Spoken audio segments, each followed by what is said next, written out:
Welcome to the wonderful city of Paris. This hub of iconic landmarks and architecture is the home to the world's most exciting judo Grand Slam. The sport is hugely popular in France, and each year the IJF's World Circuit kicks off in style from the legendary Bercy Stadium, which is always packed out to the rafters. This year, France's national hero Teddy Riner would not be in action, but he nevertheless joined with the crowd to honour some of France's retiring judo stars. Amongst them, the great Lucy Decasse, who ended a glittering career in 2013. Rewind to Rio de Janeiro in August, which was the icing on the cake of a fantastic year for judo. The World Championships was a showcase event for the sport, and demonstrated how truly diverse it is, with champions crowned from all corners of the globe. What better tool to assist the IJF in its mission to spread judo across the planet? Back to Bercy, where athletes have gathered in their droves. Top French fighters were joined by the world's biggest judo superstars, all of them looking to impress. At the draw, all the coaches and officials were eagerly hoping for the best possible start to the year. But in particular, all eyes were on the under 81 kilos category, where a rematch of the world final in Rio was on the cards. But we start with Riner's category, the over 100 kilograms, where in his absence the final would be contested between Brazil's Moura and Shinshinui of Japan. With Riner watching on from the sidelines, which of them would come out on top? Well, can Shinshinui then do it this time?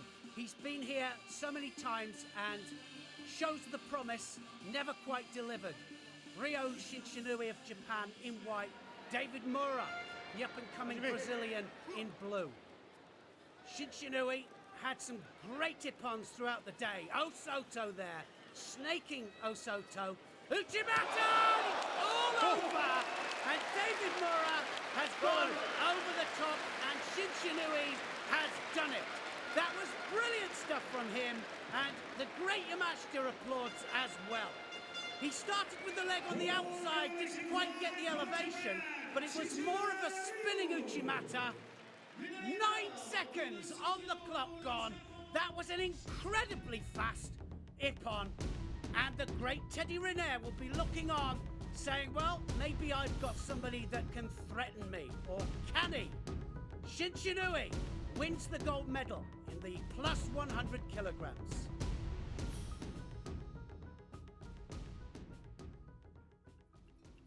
And in the heaviest female weight, over 78 kilograms, there was also a Japanese representative in the final, in the form of Yamabi. She faced off against home opposition when she took on Andion. After a minute and a half, Yamabi struck, pouncing with a low driving Osotogari that levelled the French woman and scored ippon to win the bout outright. After 2 silvers and 2 bronzes, it was Yamabi's first World Circuit gold medal, and what a stage to achieve it on. It was a win that meant Japan sealed a clean sweep of the heaviest weight categories.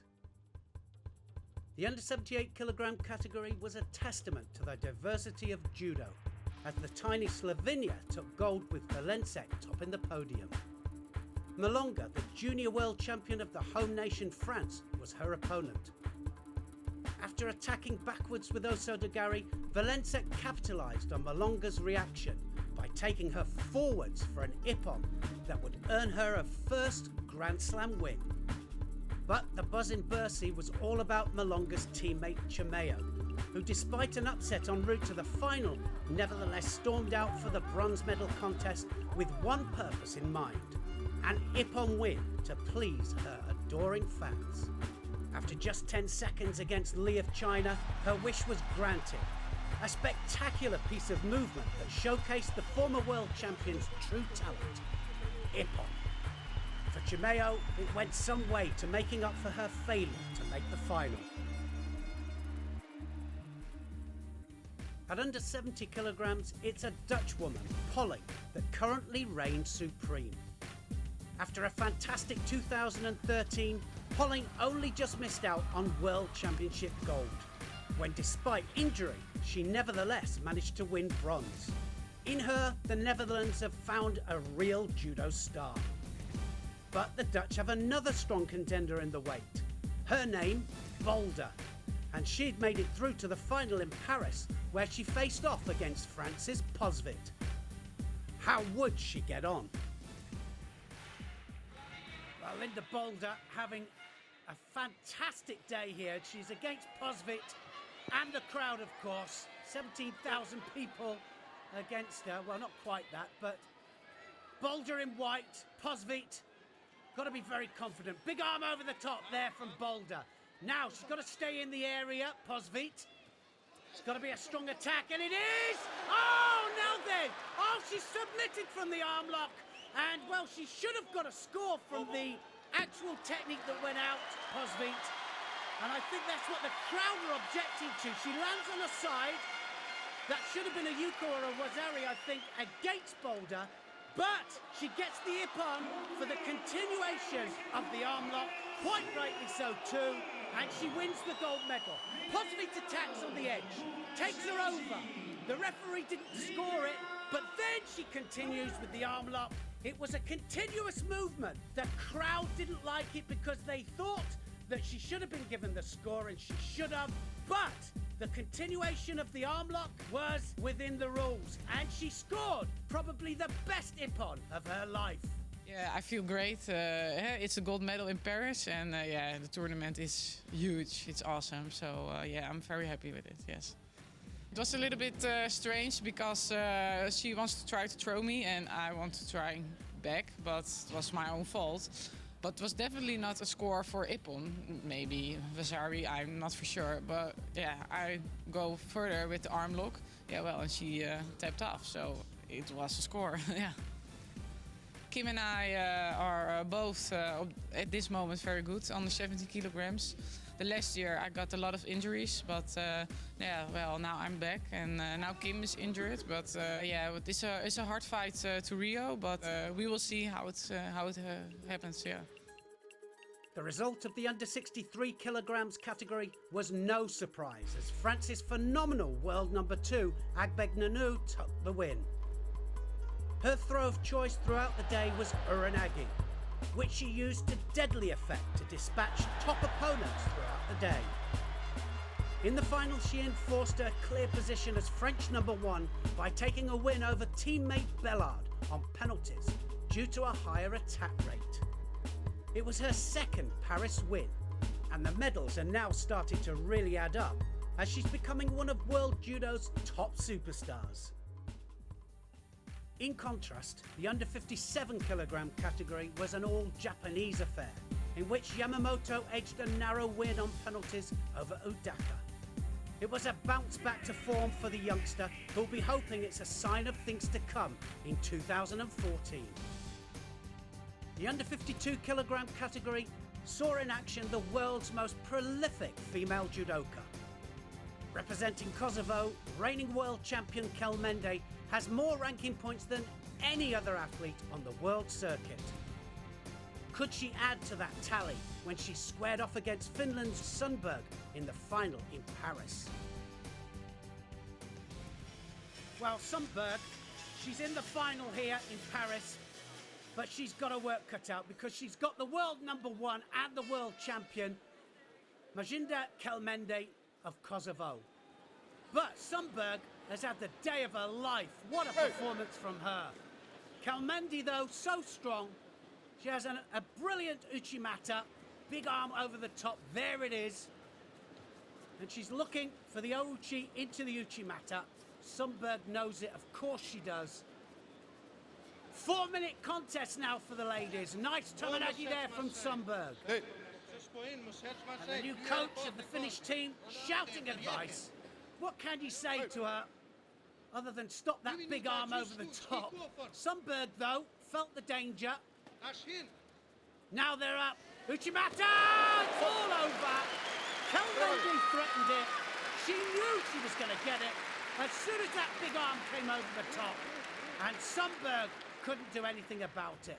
She snaked the leg in, then hopped it through. That support leg went deep, and she got the elevation from the hips, and the pull of the arm finished it off. That was brilliant stuff from the world number one, and she showed why she is clearly the number one in the world. And don't forget, she's the first ever world champion from Kosovo. Now she's the winner in Paris.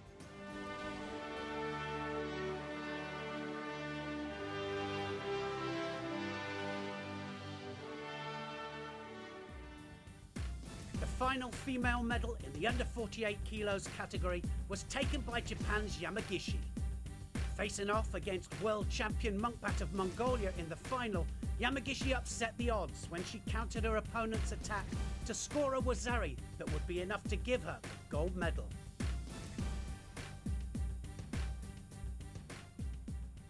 Moving back across to the male weights, and the favourite for gold at under 100 kilograms was world number 2, Kapelek. The Czech has been on great form of late and followed up his Tokyo Grand Slam win with an impressive performance to reach the final in Paris. But his opponent there would be Marais of France. Marais has also been on top form over the last year and looked in superb form on his run to the final. After a bronze in 2013, the Frenchman was looking to go one better this year. And he had his good friend René backstage to offer words of wisdom and encouragement before the final. Kapelek versus Marais would be a fascinating encounter. It started off scrappy. Penalties went to both fighters. More tense gripping encounters saw the tallies adding up. And coming into the last part of the fight, Marais had a slender 3-2 lead. But with any score overriding penalties, the fight was poised on a knife's edge. Kapelek coming forwards, he's 3 Shidos down here, one more Shido and it's all over. But Kapelek, so experienced, and he's got to pile the pressure on. Marais, well, the crowd are going mad. Oh, he scored a Yuko, can you believe that? In the last minute, and now that Yuko is worth more than those 3 Shidos against him. But the question is, can he hold on to it? Marais, he made a mistake. He committed and made a mistake, but now Kapelek is in the lead. 19 seconds left, and now Marais coming forwards. The crowd are behind him, and the atmosphere in here is amazing. Can he do it? 8 seconds left. It looks like it's going to go to Kapelek. And Kapelek, oh, look at that! Last second! And Marais has scored a Yuko. The scores are equal, and that means that Kapelek has lost it on the penalties that are against him. And that is absolutely amazing. And that goes to show that you cannot write off anybody until that bell goes. It was literally on the edge, and he lands on his side. We can clearly see that. So it was a Yuko, and it was on the last second of the contest. And Marais wins the gold medal. The crowd have gone crazy. Marais, I've got to say, fully deserves that win because he kept on the pressure. He never gave up. And this crowd never gave up either. And that was the most brilliant performance.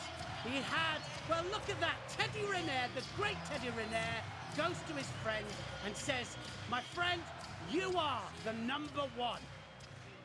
La victoire, elle va The victory, Bercy, le Bercy, public. the public. C'est génial, donc It's great.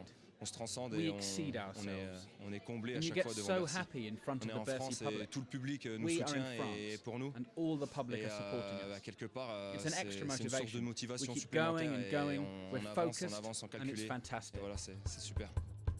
At under 90 kilograms, the man on form was Georgia's Lipatiliani, who's looking to make 2014 even better than his impressive 2013 season. But his plans in Paris were dashed. Despite pinning Odenthal of Germany in the semi-finals, he had sustained an injury during the contest. It meant he was unable to contest the final and had to grant the win to Korea's Lee by default. The final of the under 73 kilograms was a rematch of the Rijeka Grand Prix final between Korea's Bang and Slovenia's Draxic. The decisive moment was so fast that it took the video referees to analyse the movement and decide that Bang had directed Draxic onto his back in mid-air. A split-second decision that earned Bang a place in history as a Paris Grand Slam winner. Down one way to under 66 kilograms, the final was contested between two of the weight's most dynamic throwers when Puliev took on Zantaraya. Ultimately, it would be Puliev who came out on top. A classy Siatoshi landed the Russian on top in a hold down, which he gratefully seized with both hands to immobilise Zantaraya and notch up his first ever Grand Slam win. Finally, flair is translating into results for the in-form Puliev.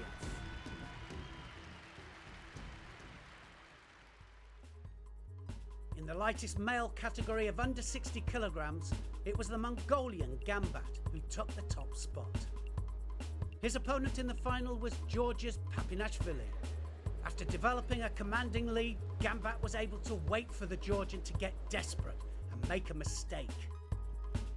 Which he did, lashing out with an uncontrolled foot sweep, which was all too easy for Gambat to counter in order to seal the win and the gold medal. A great result for Gambat.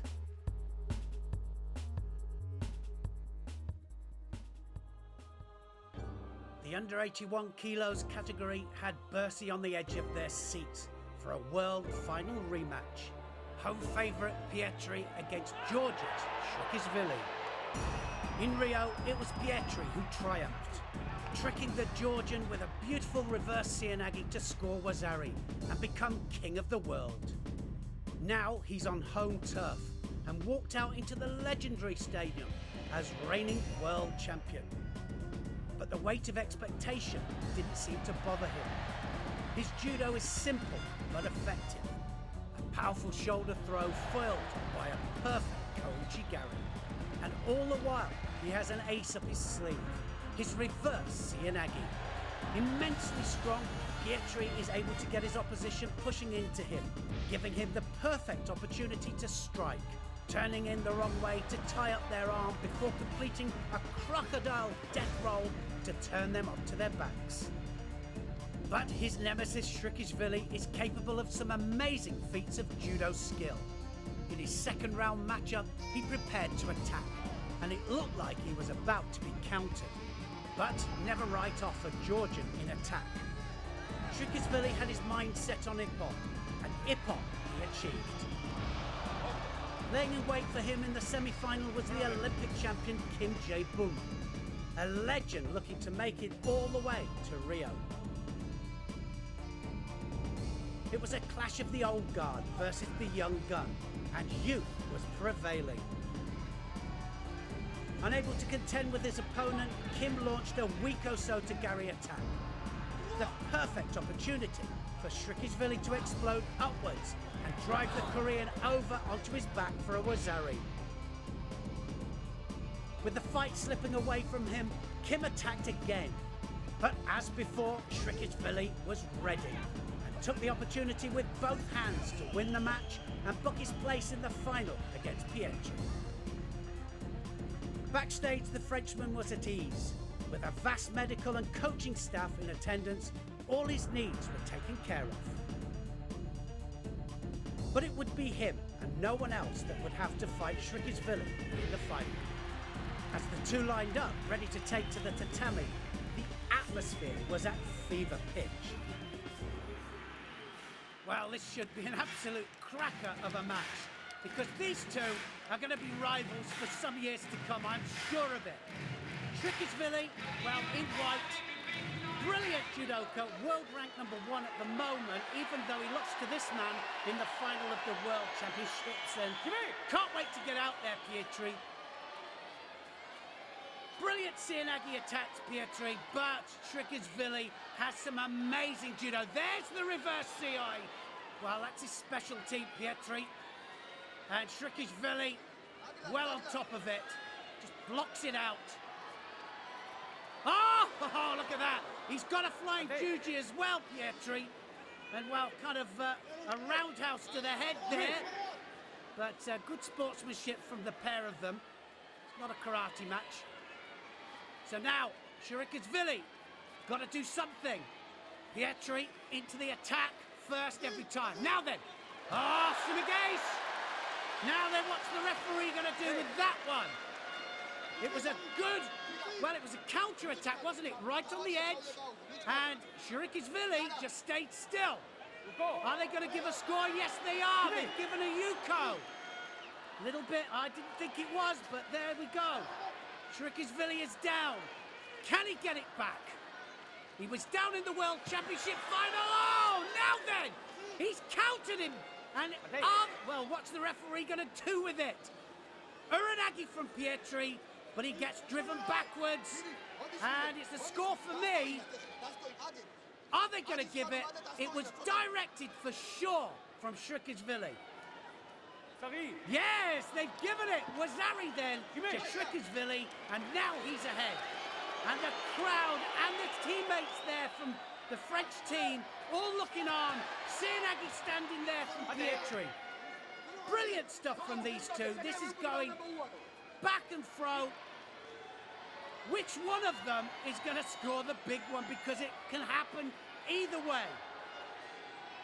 Pietri, right and left Sianagis everywhere. Kouchigari this time. Shurikasvili, he's got to put something in now. What a brilliant final. Oh, Kouchi this time from Pietri. The crowd really lifting him. And this is a brilliant performance. And there, Jean-Luc Rouget looks on, former world champion, 1975 when he was world champion. Oh, actually wasn't there from Shurikasvili. And this is such a match. Attacks coming in from both fighters, both going for Ippon. So Pietri has his grip. Looking for the Sianagi. Got the Kouchi as well. There's the Kouchi! Oh, well turned out from Shurikasvili. And look at the face there, Pietri. He knew that was his moment there. And, well, Shurikasvili manages to turn. 14 seconds left. Sianagi this time. Pietri. And now, is it gone? Is the referee going to let him waste any time down there? The seconds are ticking away, and the crowd are whistling. It's all over. And Shurikasvili gets his revenge. This time, he manages to pull it back. And he really kept his cool. And these two, well, they are rivals, that's for sure. Look out in 2 years' time, because this could be the Olympic final. And what an Olympic final it would be. Pietri, well, went for the Uranagi. He's going for Ippon all the time. Shurikasvili this time counters him. And he gets the score that wins him the gold medal. Shurikasvili is the #1 in the world. He beats the current world champion. And what a brilliant match it was from these two. Shurikasvili of Georgia is the Paris Grand Slam gold medalist.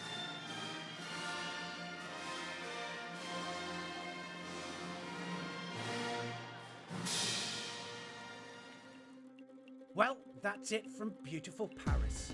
And once again, the atmosphere inside Bercy Stadium did not disappoint. Kelmendi showed why she is so dominant in her weight. But will she keep it going all the way to Rio? Boulder showed that it's not just her teammate Polly who need be feared on the world circuit.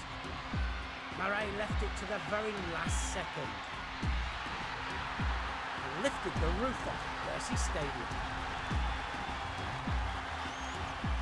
But at under 81 kilograms, the Battle of the Titans was won by a Georgian. Although for sure, it won't be the last time these two fighters meet. Join us next from Germany for the 2014 Düsseldorf Grand Prix.